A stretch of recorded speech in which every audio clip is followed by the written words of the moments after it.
1219 AD, Samarkand, Central Asia. Genghis Khan controlled the minds of 110 million people and made them thank him for their own destruction. Picture this. You're standing in Samarkand's golden marketplace, watching silk merchants haggle while children chase pigeons between towering minarets.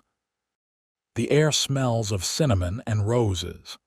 Scholars debate Aristotle in the shade of ancient trees. This is one of humanity's greatest cities, and in exactly 18 hours, every person you see will be dead, enslaved, or psychologically broken. But here's what defies everything you know about conquest. The survivors will genuinely believe their destroyer was sent by God himself. Imagine walking through those same streets 48 hours later. The silk is ash, the minarets are rubble, but something far more disturbing has happened. You can almost hear the conversations former city defenders now explaining to refugees why resistance was actually immoral, why their conqueror deserves worship, why their previous way of life was chaos that needed correction. Here's what no history book tells you. Genghis Khan wasn't just a military genius, he was history's first industrial psychologist. Using mind control techniques, so advanced that modern dictators still copy his exact playbook. Dr. Robert J. Lifton's research on thought reform reveals that every brainwashing technique used in Chinese prison camps, North Korean indoctrination centers, and modern cult compounds originated in the psychological warfare systems this one man perfected 800 years ago. You can almost hear the chilling efficiency, not screams of resistance, but grateful testimonials from people whose minds had been systematically rewired to worship their own destruction. In the next 26 minutes, you'll discover the 3 specific psychological weapons Genghis Khan used to control more minds than any human in history. How modern neuroscience explains why these techniques hijack your brain's decision-making process, and the disturbing proof that you're experiencing identical mental manipulation right now through your phone, your job, and your social media feeds. Welcome to the laboratory where mass mind control was invented. Here's the archaeological evidence that proves this wasn't just brutal conquest, it was systematic psychological experimentation on an unprecedented scale. Picture yourself examining the excavation reports from Dr. Sergei Borysenko's 2018 dig at Otrar, Kazakhstan, one of the cities Genghis Khan psychologically conquered. You can almost feel the weight of the clay tablets in your hands as you read testimonies carved by survivors. These aren't typical war records describing military defeats. Instead, you're reading detailed accounts of psychological transformation, citizens explaining why they now served their former enemy with genuine enthusiasm. Imagine walking into the archives at Mongolia's National Museum, where 13th-century Persian historian Juvayni's manuscripts describe something unprecedented in military history. You can almost hear the scratching of his reed pen as he records interview after interview with conquered populations who insisted they had been liberated from the chaos of competing loyalties. The archaeological evidence is disturbing. Professor Jack Weatherford's analysis of Mongol administrative records reveals that Genghis Khan's empire maintained detailed psychological profiles of conquered populations, tracking which mental manipulation techniques worked best on different personality types, cultural backgrounds, and social structures. This wasn't random violence. It was controlled psychological experimentation with meticulous documentation. Picture the scene when modern psychologists first analyzed these historical records.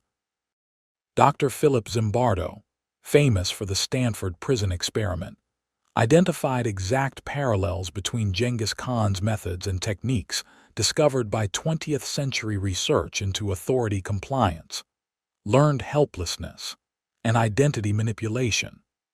You can almost see the chill running down Zimbardo's spine as he realized that systematic psychological control had been perfected centuries before psychology existed as a science.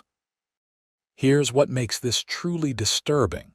Neuroscientist Dr. Antonio Damasio's brain imaging research shows that the psychological vulnerabilities Genghis Khan exploited are hardwired into every human brain. The same neural pathways he targeted in medieval minds are the exact pathways being manipulated by modern social media algorithms, corporate culture systems, and political influence operations.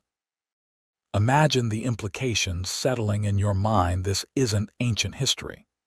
This is the owner's manual for human psychology, written in blood and still being used today. The story you're about to hear isn't just about one man's conquest of territory. It's about the systematic discovery and weaponization of universal human psychological weaknesses that still control your daily decisions. 1206 AD, the Mongolian steppes. Picture this transformation ceremony that changed human psychology forever. Imagine you're witnessing the moment Temujin becomes Genghis Khan. You can almost feel the bitter wind cutting across the grasslands as 50,000 warriors kneel in perfect silence. But what you're watching isn't just a political coronation. It's the first systematic mass reprogramming of human identity in recorded history. Picture the psychological precision of what happens next. Genghis Khan doesn't just accept loyalty from existing tribal structures. He systematically destroys every source of individual identity these warriors have ever known. You can almost hear the tribal elders gasping as sacred clan names are declared forbidden, as ancestral bloodlines are declared meaningless, as traditional ranks are stripped away in a single pronouncement. Dr. Leon Festinger's research on cognitive dissonance explains exactly what's happening in these warriors' minds. Imagine the psychological chaos, your entire sense of self, everything that made you you, suddenly erased by decree. Your brain desperately needs to fill that identity vacuum, and Genghis Khan has engineered himself to be the only available source of new meaning. But here's where the manipulation becomes truly masterful. Picture this psychological reward system. Warriors who demonstrate exceptional brutality in battle don't just receive treasure or status, they receive new family structures, new names, new purposes that make their previous lives seem meaningless by comparison. You can almost hear the conversations around those campfires as normal human beings convince themselves that extreme violence is actually compassion, that destroying families prevents future suffering, that mercy is actually cruelty.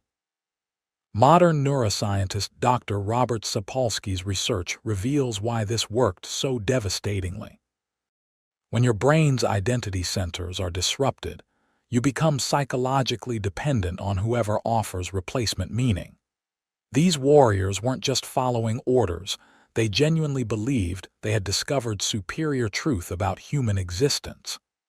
Imagine witnessing Genghis Khan's first encounter with the Western Xia kingdom in 1209. Picture the scene as his representatives approach the capital city of Zhangxing. You can almost feel the tension in the air as they present what psychologists now recognize as a false choice paradigm: surrender completely and join our superior system, or resist and watch everything you love be systematically destroyed. But here's the psychological trap that makes resistance almost impossible. Listen to how the choice is framed. Join us, and you'll help bring order to the chaos of the world. Your surrender will prevent unnecessary suffering. Resist, and you're selfishly causing the deaths of innocent people who depend on your wisdom. Picture yourself as a city leader hearing this ultimatum. You can almost feel the crushing psychological weight every hour you delay surrender. You're gambling with every life under your protection. Every moment spent preparing defenses feels like preparing to murder your own people. Dr. Stanley Milgram's obedience experiments show exactly why this psychological pressure is so effective. Authority figures who frame destructive actions as moral necessities can compel compliance from virtually anyone. Imagine the Western Xia emperor's psychological torment during the 3 days Genghis Khan deliberately waited for a response. You can almost hear the sleepless debates in the royal council. Military advisors explaining why resistance is tactically impossible. Religious leaders arguing that submission protects the greater good. Merchants calculating the economic benefits of joining the Mongol trading system. The most chilling part is what happened to the survivors who were carefully selected to spread the story. Picture these human psychological weapons traveling to the next cities, traumatized but articulate witnesses whose testimony would carry maximum credibility. You can almost see them arriving in marketplaces, not as military messengers but as converted evangelists, explaining to crowds why resistance isn't just futile but actually immoral. The Mongols aren't just unstoppable, these survivors would testify. They're inevitable. They represent order defeating chaos. Fighting them isn't brave, it's selfish murder of your own community. You can almost feel the psychological impact on listeners, every word designed to make independence seem like selfishness and submission seem like wisdom. Dr. Albert Bandura's research on moral disengagement reveals exactly why this testimonial strategy was so effective.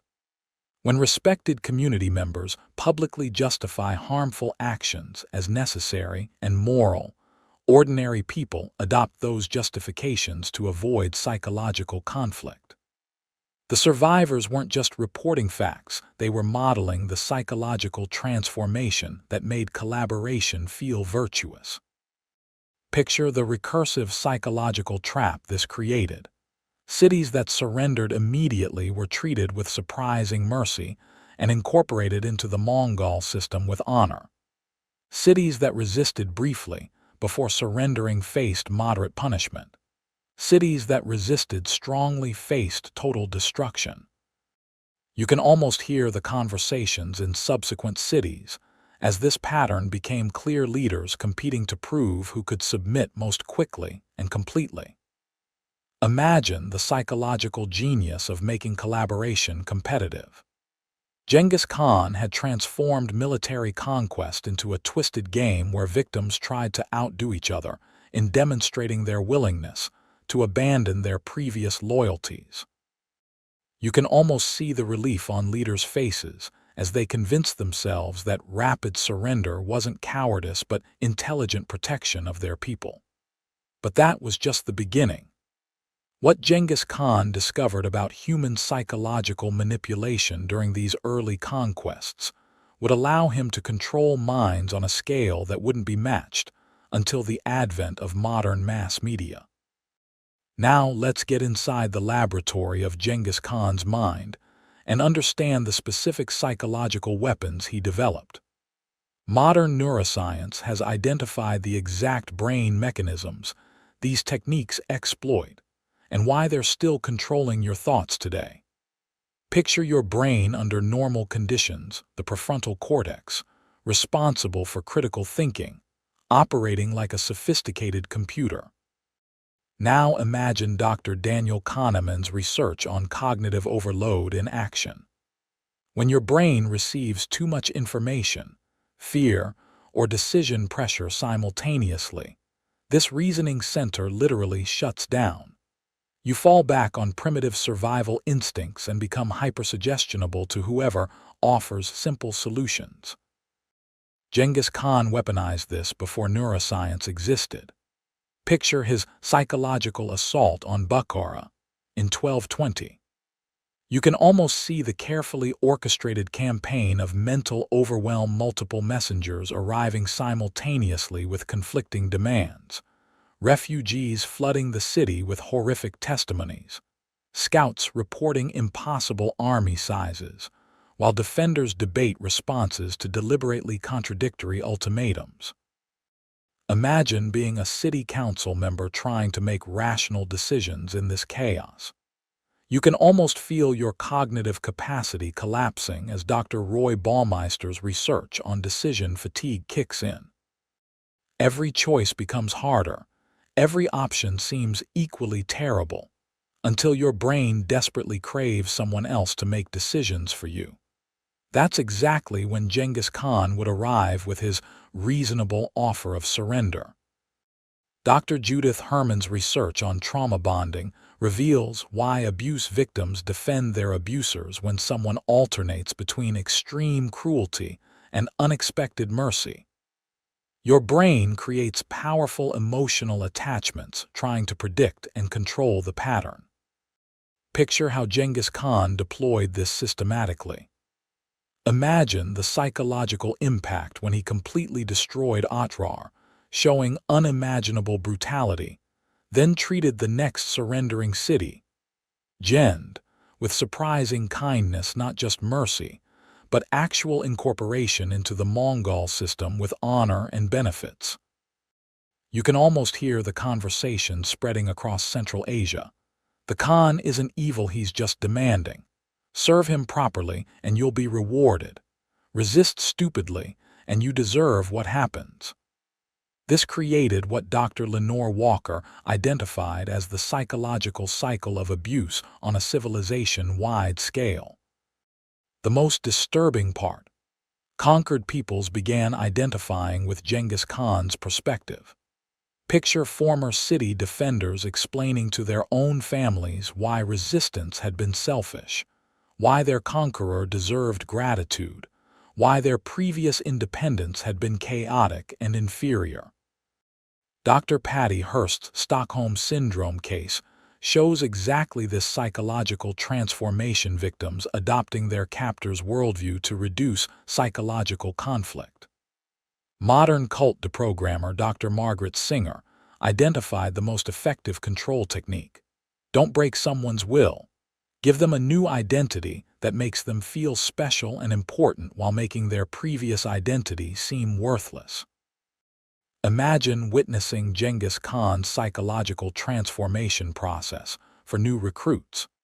Picture the systematic identity destruction: traditional names replaced with Mongol designations, family structures dissolved and rebuilt around military units, spiritual beliefs replaced with loyalty to the eternal blue sky and the Khan's divine mission. But here's the genius: different personality types received different psychological approaches. You can almost see the careful categorization. Natural leaders offered power and responsibility within the system. Followers provided clear structure and belonging. Intellectuals given philosophical justifications for conquest. Warriors promised glory and eternal honor. Dr. Robert Cialdini's research on commitment and consistency explains why this worked so completely.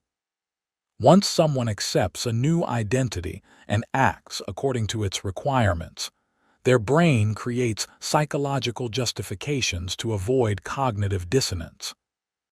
These weren't just conquered soldiers, they were willing converts who genuinely believed they had discovered superior truth about human organization. The most insidious technique, making people complicit in extending the system that originally harmed them. Picture the psychological transformation when former citizens of Samarkand began helping plan psychological warfare against Merv. You can almost hear them justifying their collaboration. We're not betrayers, we're teachers helping others avoid unnecessary suffering. Dr. Philip Zimbardo's Stanford prison experiment demonstrates exactly this phenomenon. Ordinary people become willing participants in harmful systems when given roles that make them feel important and justified.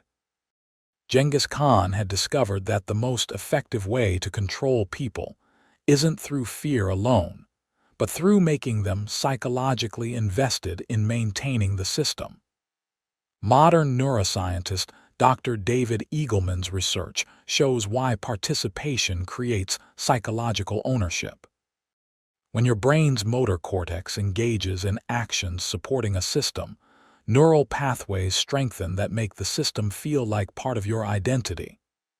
You don't just serve the empire, you are the empire, making resistance feel like psychological self-destruction. These aren't historical curiosities. Every technique you just learned is being deployed against your mind right now. 1220 AD, the Khwarezmid Empire. Picture the moment psychological warfare achieved industrial scale. Imagine standing on the walls of Samarkand, watching the horizon darken not with storm clouds, but with the dust of 200,000 approaching Mongol warriors. You can almost feel the ground trembling under countless hooves. But what you can't see is far more terrifying: the psychological destruction machine that will systematically dismantle human civilization, not just physically, but mentally. The Khwarezmid Shah Ala ad-Din ruled an empire spanning from Iran to Central Asia, controlling cities that had flourished for over a millennium. Picture Baghdad's House of Wisdom, where scholars preserved Greek philosophy and advanced mathematics. Imagine Bukhara's markets, where merchants from 3 continents traded goods and ideas. You can almost smell the spices, hear the multilingual conversations, feel the intellectual energy of humanity at its medieval peak. Genghis Khan was about to prove that all of it, the culture, the knowledge, the social bonds, the very sense of human dignity, could be systematically erased through psychological manipulation alone. Picture the most disturbing military innovation in human history: psychological weapons with human faces. Months before any Mongol army appeared, carefully selected survivors from previous conquests arrived in Khwarezmid cities. But these weren't traditional refugees. You can almost see Genghis Khan's selection process, choosing traumatized but articulate witnesses whose testimony would carry maximum psychological impact. Imagine being a merchant in Samarkand's bazaar when these human weapons began their testimonials. You can almost hear the chilling words: "The Mongols didn't conquer us, they saved us from ourselves. Our old ways were chaos. The Khan brought order. Those who resisted weren't heroes, they were selfish people causing unnecessary death." Dr. Albert Bandura's research on observational learning explains why this was so devastatingly effective. Picture the psychological impact: these weren't enemy propagandists, but respected survivors from similar cities, people whose judgment you would normally trust. You can almost feel the cognitive dissonance as their testimonies challenge everything you believe about independence, resistance, and cultural identity. The most chilling detail: these survivors genuinely believed what they were saying. Their psychology had been so thoroughly manipulated that they had become willing evangelists for their own conquest. You can almost see the sincerity in their eyes as they described psychological transformation as liberation, submission as wisdom, cultural destruction as necessary progress. Picture the moment Genghis Khan's representatives finally arrived in Samarkand with their ultimatum. You can almost feel the tension in the royal council chamber as they presented what seemed like reasonable options, carefully engineered to make resistance appear not just difficult, but morally wrong. Imagine hearing the terms: "Submit now, and your city will be incorporated with honor. Your scholars will advise our empire. Your merchants will trade across 3 continents. Your people will be protected by Mongol law. Resist, and everyone dies not because we're cruel, but because you chose pride over your people's lives." Dr. Daniel Kahneman's research on loss aversion shows exactly why this framing was psychologically irresistible. Picture yourself as a city leader. Every hour you don't surrender, you're gambling with thousands of lives. Every moment spent preparing defenses feels like preparing mass murder. You can almost feel the crushing moral weight as resistance transforms from heroic duty into selfish ego. But Genghis Khan had learned something even more: sophisticated psychological pressure actually intensifies when people have time to think about it. Picture the deliberate 3-day withdrawal after delivering the ultimatum. You can almost hear the sleepless debates echoing through palace halls as the moral trap tightened with each passing hour. Imagine the masterstroke of turning community diversity into a weapon against community unity. Genghis Khan understood that different social groups break psychologically at different rates, and he engineered those differences to create internal pressure for surrender. Picture how this played out in Samarkand. You can almost see the sequence: merchants calculating economic benefits of Mongol trade networks would waver first. Religious leaders prioritizing congregation survival would follow. Military commanders understanding tactical impossibility would crack next. Each group's psychological capitulation created pressure on the others, until holding out seemed harmful to community solidarity itself. Dr. Solomon Asch's conformity experiments reveal exactly why this group manipulation was so effective. Picture the psychological torture of city council meetings, where previously unified leaders began publicly questioning resistance. You can almost feel the isolation as independent thinking became not just difficult but socially punishing. When Samarkand's gates finally opened, picture the carefully orchestrated ceremony that transformed conquest into collaboration. You can almost see Genghis Khan's psychological genius. City leaders weren't humiliated as defeated enemies, but welcomed as wise additions to the brotherhood of universal order. Imagine the relief flooding through defenders' minds as their surrender was reframed not as defeat, but as intelligent choice. You can almost hear the conversations as citizens convinced themselves they had made the morally superior decision, protecting innocent lives from the chaos of pointless resistance. Dr. Leon Festinger's research on cognitive dissonance explains the psychological transformation happening in real time. Picture former defenders explaining to their own families why their previous independence had been selfish chaos, why their new Mongol identity represented superior organization, why resistance would have been murder disguised as patriotism. But here's where Genghis Khan's psychological manipulation reached its terrifying peak. Within months, you can almost see former citizens of Samarkand helping plan psychological warfare against Merv and Nishapur. They weren't coerced, they were genuine converts who believed they were helping other cities avoid unnecessary suffering.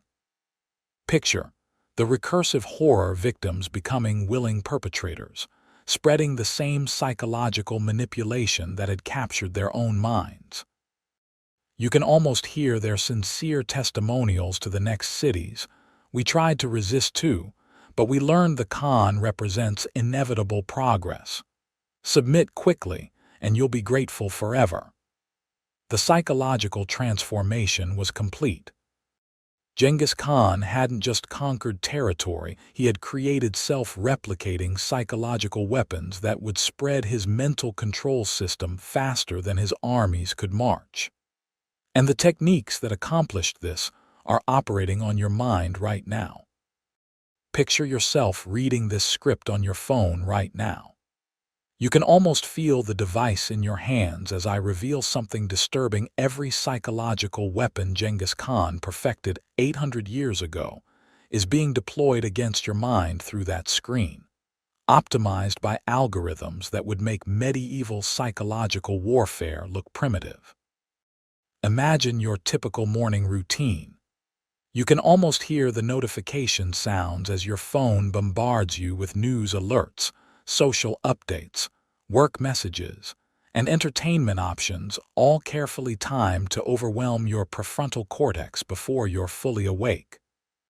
Dr. Adam Gazzali's research on media multitasking shows that this digital cognitive overload creates the exact same hypersuggestionable state Genghis Khan engineered in besieged cities.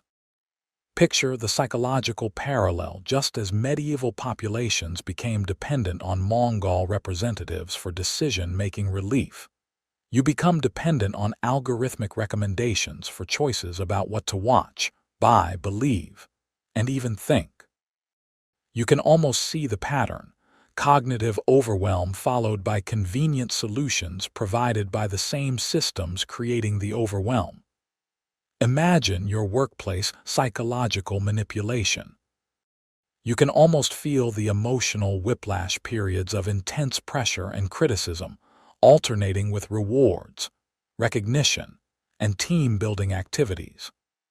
Dr. Judith Herman's trauma bonding research reveals that this creates the same psychological dependency that made conquered populations defend Genghis Khan. Picture the corporate equivalent of Mongol identity replacement. Your job doesn't just pay you, it provides your social connections, your daily purpose, your professional identity, even your health care. You can almost hear the internal justifications. I don't just work for the company, I am the company. Just like Mongol recruits whose previous identities were systematically erased and rebuilt. Social media manufactured consent. Dr. Shoshana Zuboff's research on surveillance capitalism reveals the modern version of Genghis Khan's participation manipulation. Picture how this works. You're not just consuming content, you're creating it. You rate products, review services, generate data that trains algorithms to manipulate other users. You can almost see the psychological trap. You become complicit in extending the same system that harvests your attention and data. Imagine the psychological parallel to those former Samarkand citizens helping conquer other cities. You share content, recommend apps, invite friends to platforms genuinely believing you're helping them access valuable services. You can almost hear your own sincere testimonials. This app really improved my life. You should try it too.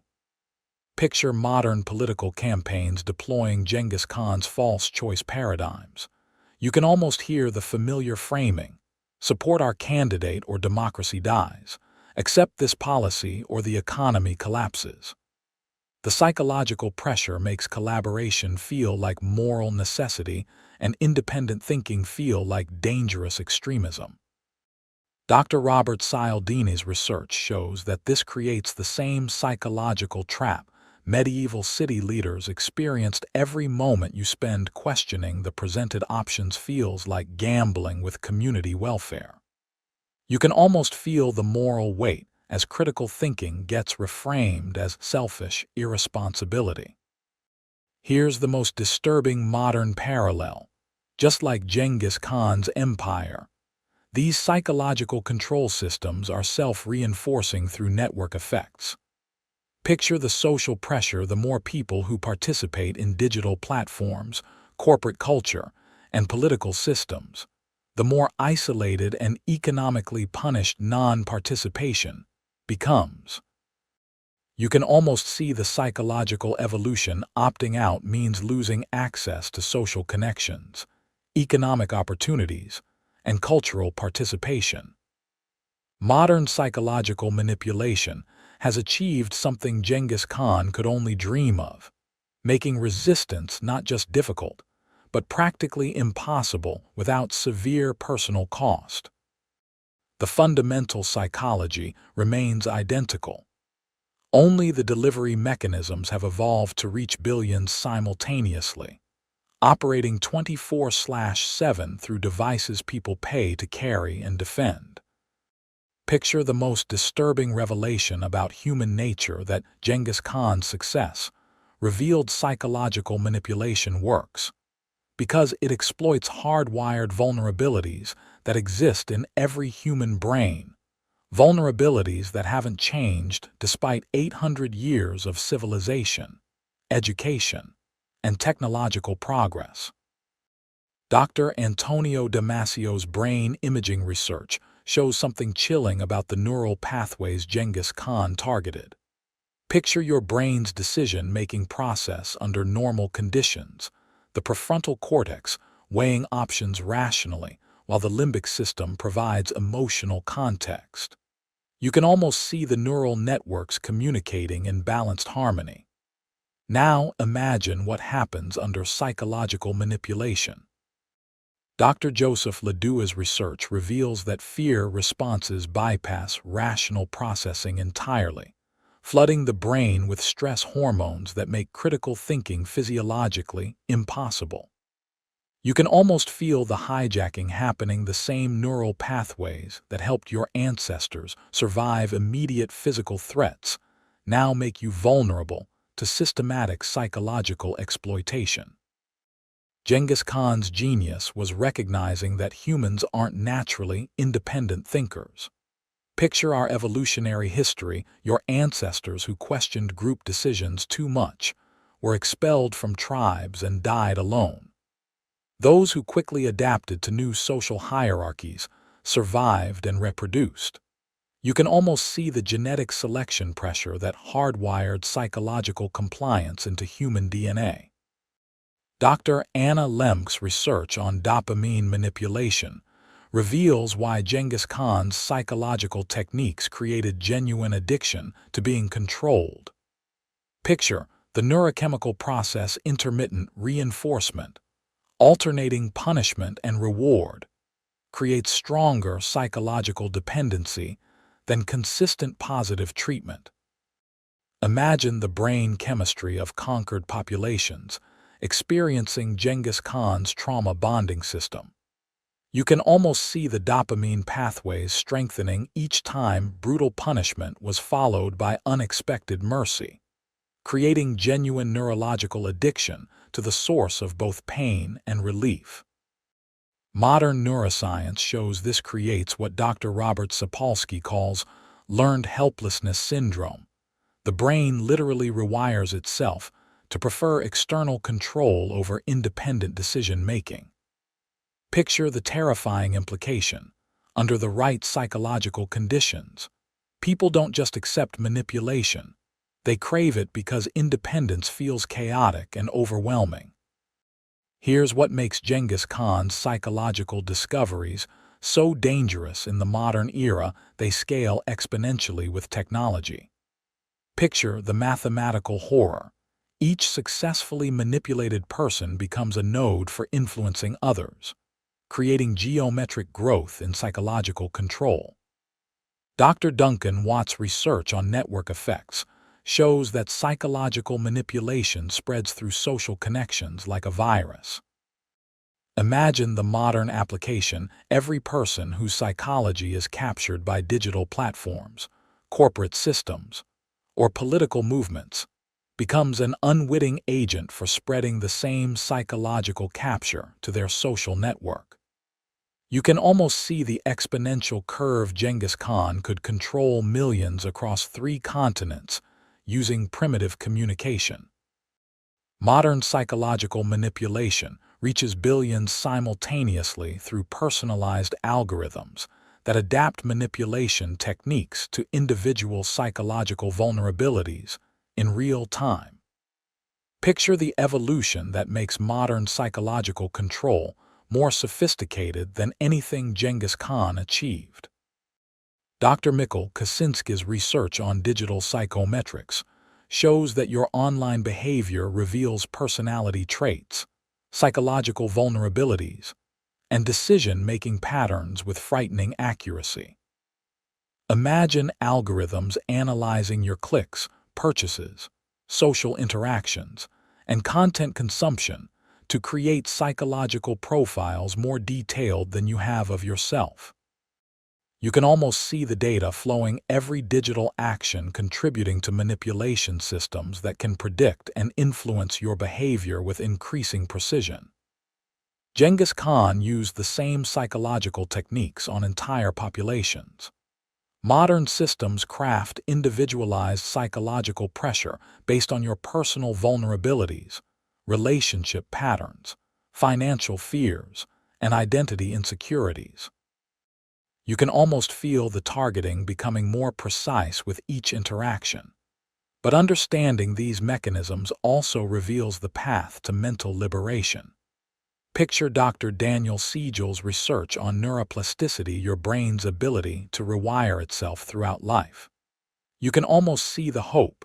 The same neural flexibility that makes you vulnerable to manipulation also makes conscious resistance possible.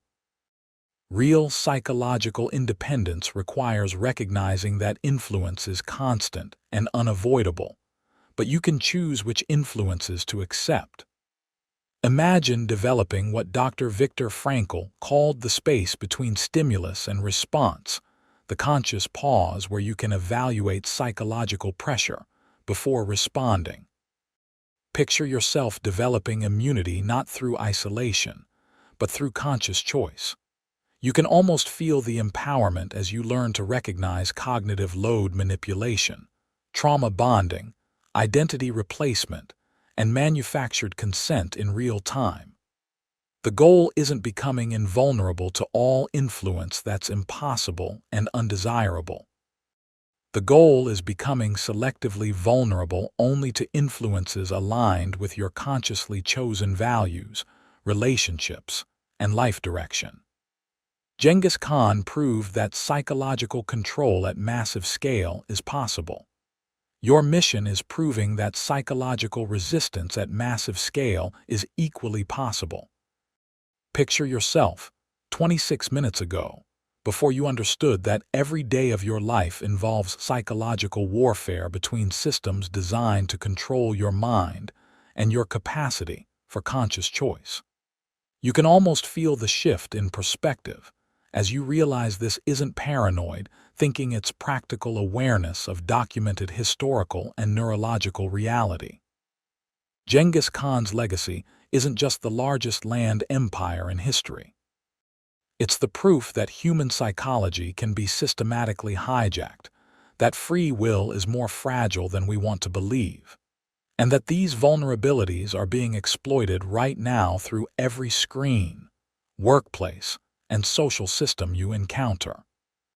But here's the empowering truth. Consciousness of manipulation is the beginning of resistance. Picture yourself tomorrow, recognizing cognitive load attacks through information overwhelm, trauma bonding through intermittent reinforcement, identity replacement through role assignment, and manufactured consent through participation pressure.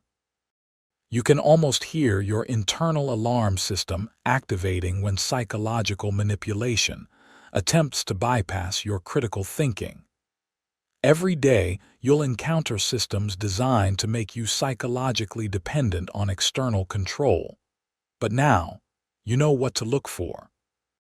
The most important question isn't what Genghis Khan accomplished 800 years ago, it's which psychological manipulations you're accepting in your life right now. What systems have you learned to defend even though they don't serve your genuine interests? What choices feel voluntary but follow predictable patterns designed by others? If this video revealed manipulation you hadn't recognized before, hit that like button to help others develop psychological awareness. Comment with modern examples of Mongol-style psychological tactics you're noticing in daily life.